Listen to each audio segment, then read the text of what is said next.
మొత్తం రాష్ట్రమంతా కూడా చంద్రబాబు పాలన పట్ల రగిలిపోతున్నది. వాళ్ళ కోపం అంతా ఇంత కాదు.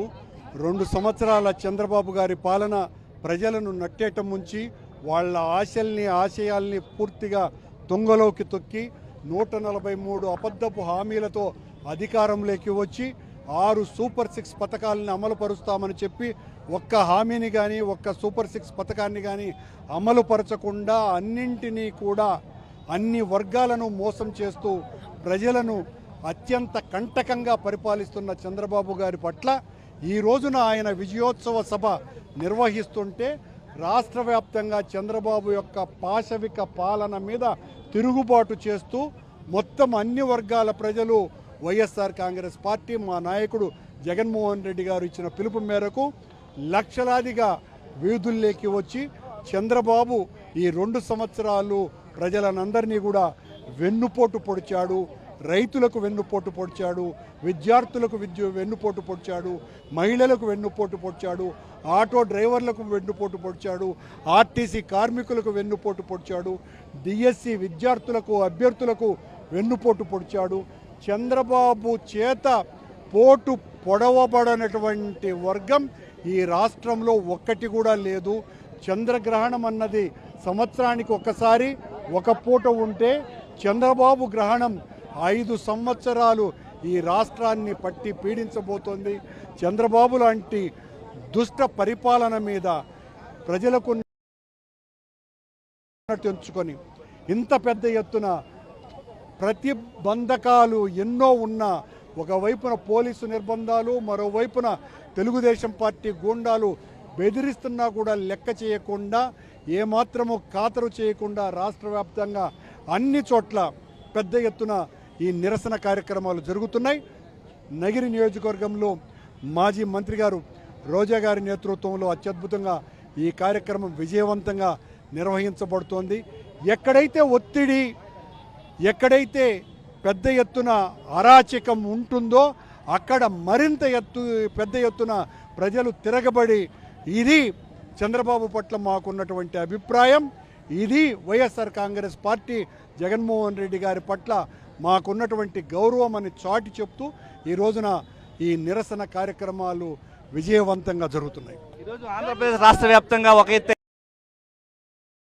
ఉత్సాహంతో ఈరోజు ప్రజలంతా కూడా పాల్గొన్నారు. ఏ విధంగా చూడాలి మేడం? రాష్ట్ర వ్యాప్తంగా ఈరోజు కూటమి ప్రభుత్వం ఇచ్చిన సూపర్ 6 సూపర్ ఫ్లాప్, అలాగే ఏవైతే మేనిఫెస్టోలో 143 హామీలు ఇచ్చారో అన్నీ కూడా సూపర్ ఫ్లాప్. కాబట్టే రాష్ట్ర వ్యాప్తంగా ఈరోజు రైతులు, మహిళలు, నిరుద్యోగులు, విద్యార్థులు అందరూ కూడా రోడ్డు మీదకి వచ్చి వాళ్ళ నిరసనను తెలియజేస్తున్నారు. ఎందుకంటే వీళ్ళ మహానాడులో వీళ్ళ అబద్ధాలు, వీళ్ళ భజనలు ప్రజలు చూసి విసిగిపోయారు. మళ్ళీ సిగ్గు లేకుండా ఈరోజు తిరుపతిలో మీటింగ్ పెడుతున్నారు. ఏం చేశారని మీరు మీటింగ్ పెట్టారని నేను అడుగుతున్నాను. సూపర్ 6లో ముఖ్యమైనవే ఉద్యోగం ఇస్తా లేదా నిరుద్యోగ భృతి 3000 ఇస్తా ప్రతి నెలకన్నారు. ఈ రాష్ట్రంలో ఒక్క నిరుద్యోగికైనా మీరు నిరుద్యోగ భృతి ఇచ్చారా, ఉద్యోగం ఇచ్చారా అంటే లేదు. అలాగే ప్రతి మహిళకి 1500 ఇంట్లో ఎంతమంది 18 ఏళ్ళు దాటితే అంతమందికి ఇస్తామన్నారు, ఇచ్చారా? ఇవ్వలేదు. అలాగే 0 వడ్డీకి అన్నారు, అది ఇవ్వలేదు. ఇలా చెప్పుకుంటూ పోతే అన్ని ఫ్లాప్ అయ్యారు. అలాగే 2024 మేనిఫెస్టో అన్నారు, కానీ అది 420 మేనిఫెస్టో అని ఈరోజు రాష్ట్ర ప్రజలందరికీ కూడా అర్థమైంది. జగన్మోహన్ రెడ్డి గారు ఇచ్చేది ఇస్తూ దానికి మించి ఇస్తానన్నావు, కానీ జగన్మోహన్ రెడ్డి గారు ఇచ్చేది కూడా ఇవ్వకుండా ఈరోజు ప్రజలకి పంగనామాలు పెట్టారు, వెన్నుపోటు పొడిచారు అనేది నిజం. అందుకే ఈరోజు ప్రజల్లో ఇంత కోపావేశాలతో అందరూ బయటకు రావడం జరిగింది. అండ్ ముఖ్యంగా ఈ రాష్ట్రంలో మంత్రులందరూ కూడా అట్టర్ ఫ్లాప్ అయ్యారు అనేది సాక్షాత్తు చంద్రబాబు నాయుడు గారు కలెక్టర్ గారి మీటింగ్లోనే చెప్పడం మీ అందరూ కూడా గమనించారు. చూసారా? యాన్యువల్ పర్ఫార్మెన్స్ 2025 డిపార్ట్మెంట్ వైజ్ ఇచ్చారు. ప్రతి మంత్రి సూపర్ ఫ్లాప్ అయితే దాంట్లో పవన్ కళ్యాణ్ గారు 25వ ప్లేస్లో పంచాయతీరాజు, 28వ ప్లేస్లో ఫారెస్ట్ ఎన్ఫోర్స్మెంట్. అంటే వీళ్ళందరూ చెత్త అయితే పవన్ కళ్యాణ్ పరమ చెత్త అనేది చంద్రబాబు నాయుడే కలెక్టర్ల మీటింగ్లో స్పష్టంగా దీన్ని చూపించి చెప్పాడు. దీన్ని బట్టి ఏ విధంగా ఈ కూటమి ప్రభుత్వం సూపర్ ఫ్లాప్ అయిందో చంద్రబాబు నాయుడే చెప్పారనేది స్పష్టమవుతుంది. అండ్ నారా లోకేష్ ఏ రోజైతే విద్యాశాఖ మంత్రి అయ్యాడో విద్యకి ఈరోజు ఒక శని పట్టిందని కూడా చెప్పొచ్చు. ఇంగ్లీష్ మీడియం లేదు, సిబిఎస్ సిలబస్ లేదు, ఆఖరికి పిల్లలకి ఇచ్చే స్కూల్ బ్యాగులు, యూనిఫాము, బెల్ట్, షూస్ కూడా ఇవ్వలేక చేతులు ఎత్తేసారంటే ఇంతకన్నా పనికిమాలిన మంత్రి ఎక్కడైనా ఉంటాడని నేను అడుగుతున్నా. నాడు నేడు కింద 43,000 స్కూల్స్ని రెనోవేషన్ ప్రారంభించి దాదాపుగా 23,000 స్కూల్ని ఫినిష్ చేసి 20,000 స్కూల్స్ ఫినిషింగ్ దశలో ఉంటే 2 ఏళ్ళు అవుతున్నా కూడా ఈరోజు ఒక్క స్కూల్ని కూడా పూర్తి చేయకుండా ఏ విధంగా విద్యా వ్యవస్థని నాశనం చేసే విధంగా మరి లోకేష్ ముందుకెళ్లాడో చూసాం. ముఖ్యంగా డిఎస్సి ఎగ్జామ్స్ ఎంత గలీజ్గా అంటే ఎంత మోసపూరితంగా ఎంత కుట్రపూరితంగా జరిగాయి. అసలు ప్యాకాడ ఆడటం స్పోర్ట్స్ కింద ఉద్యోగాలు ఇచ్చారు అంటున్నారు. నిజంగా ఎవరు ఎగ్జామ్స్ రాశారు, ఎవరి మార్కులు ఎన్ని, జిల్లా వైజు ఎవరికి మీరు ఉద్యోగాలు ఇచ్చారో వాళ్ళ మార్క్ లిస్టు బయట పెట్టండి అంటే డిఎస్సి గురించి మాట్లాడితే మిమ్మల్ని అరెస్ట్ చేస్తాం, క్రిమినల్ కేసులు పెడతామని చెప్పి ఈరోజు రెడ్ బుక్ రాజ్యాంగంతో పోలీస్ వ్యవస్థను పెట్టి బెదిరించడం అనేది చేతగాని తనమని కూడా ఈ సందర్భంగా తెలియజేసుకుంటున్నాం. అలాగే పవన్ కళ్యాణ్ విషయంలో ఇప్పటి వరకు నాకు తెలిసి చరిత్రలో ఉపాధి హామీ పనులు ఇవ్వలేక ఇచ్చిన కొన్నిటికి బకాయిలు కూడా 6 నెలలుగా చెల్లించుకోకుండా సూపర్ ఫ్లాప్ అయిన మంత్రి ఎవరైనా ఉన్నారు అంటే డిప్యూటీ మంత్రి పవన్ కళ్యాణ్ గారే. అంత వేస్ట్గా ఉన్న అతను ఈరోజు తెలంగాణలో వెళ్ళి అక్కడ పార్టీ పెడతా, అక్కడ ప్రశ్నిస్తా అంటాడు. ఇక్కడ ఓట్లు వేసిన వాళ్ళకే నువ్వు ఇక్కడ న్యాయం చేయకుండా, ఇక్కడ ఓట్లు వేసిన వాళ్ళకి అండగా నిలబడి చంద్రబాబు నాయుడిని దినలు ఈరోజు తెలంగాణలో నువ్వు ఏం చేస్తావని అక్కడ వాళ్ళు బూతులు తిడతా ఉంటే ఇప్పుడు పవన్ కళ్యాణ్కి సమ్మగా ఉందనిపిస్తుంది. ఎందుకంటే మీకు కుల భావన లేదా అని కాపుల్ని రెచ్చగొట్టి ఓట్లు వేసుకున్నావు. ఈరోజు నేను కాపుల కోసం పార్టీ పెట్టలేదు, నేను కాపులకి ఏం చేయనవసరం లేదని కాపులు అందరినీ మొత్తంగా ఈరోజు మోసం చేశావు.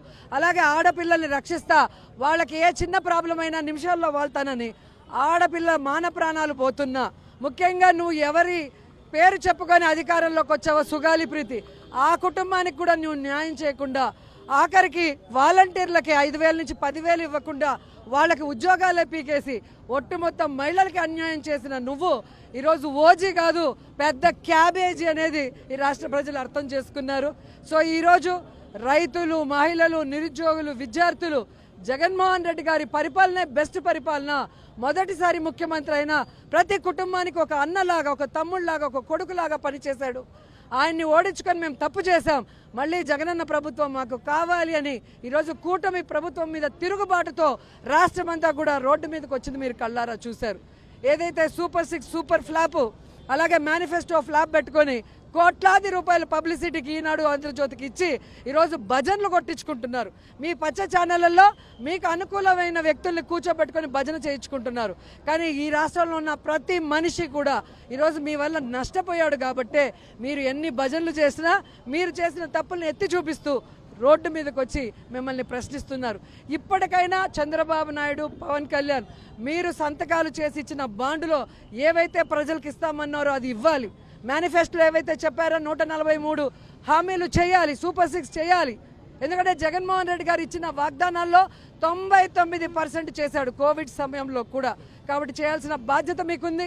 మీరు చేసేంత వరకు వైఎస్ఆర్ కాంగ్రెస్ పార్టీ రాష్ట్ర ప్రజలకి అండగా నిలబడి మీ మెడలు వచ్చి అవి చేయించేంత వరకు పోరాడుతూనే ఉంటామని కూడా తెలియజేసుకుంటున్నాం. సొంత జిల్లా చిత్తూరు జిల్లా రైతులకు కూడా తీరని అన్యాయం చేశారు. ఈరోజు రైతులు కూడా ఆవేదన చెందుతున్నారు. ఏ విధంగా చూడాలి మేడం? ముఖ్యంగా చిత్తూరు జిల్లా వల్ల ఈయన 4వసారి కూడా ముఖ్యమంత్రి అయ్యాడు.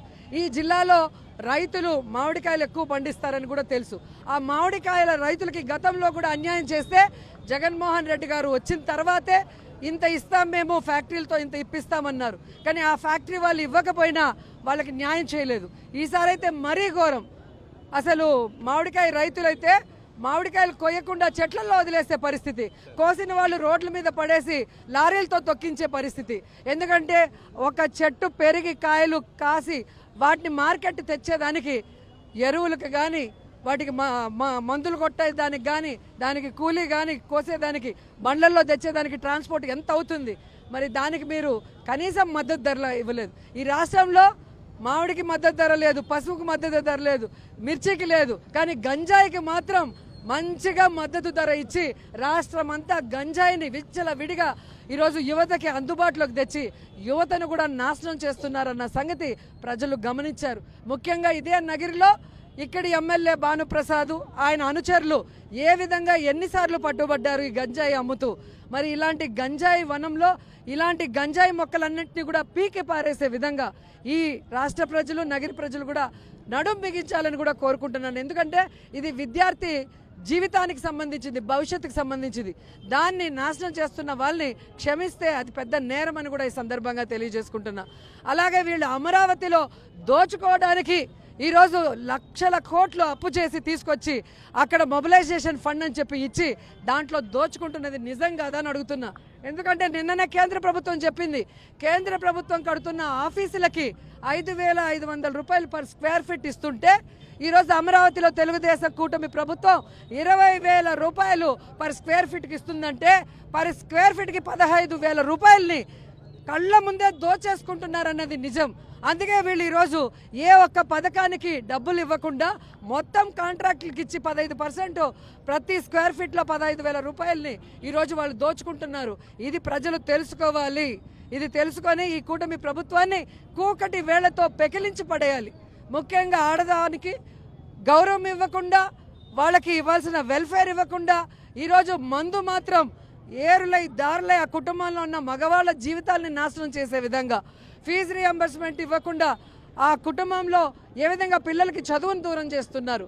అలాగే ఉద్యోగాలు నిరుద్యోగ భృతి ఇవ్వకుండా ఆ చదువుకున్న పిల్లల్ని డిప్రెషన్లకు తోసేస్తున్నారో తెలుసుకొని కూటమి ప్రభుత్వానికి చెంపబెట్టుగా ప్రతి ఒక్కరూ బయటికి రావాలని కూడా వారందరినీ కూడా కోరుతున్నాను.